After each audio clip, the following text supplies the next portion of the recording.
due gay vanno in aereo, devono fare una tratta lunga, devono andare in America.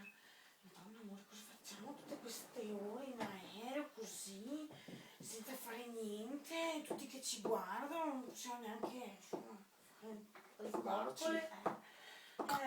Cosa facciamo? Dai, sta zitto, vediamo quando spengono le luci.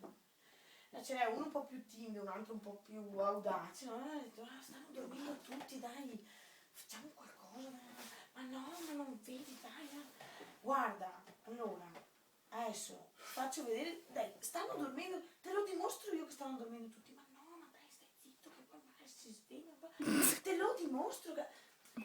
Hostess, posso avere un'aspirina? Posso avere un'aspirina? Nessuno risponde, vedi? Dai, facciamo. E allora fanno quello che devono fare. Mattina dopo si accendono le luci, tutti tranquilli, si svegliano. L'hostess arriva e vede un vecchietto seduto all'angolo dell'aereo, così. Gli fa, ma scusi, signore, sta bene? Oh, mal di denti. Ma gli fa, signore, ma poteva chiedere un'aspirina?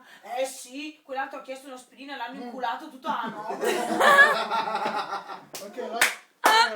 Ti prego.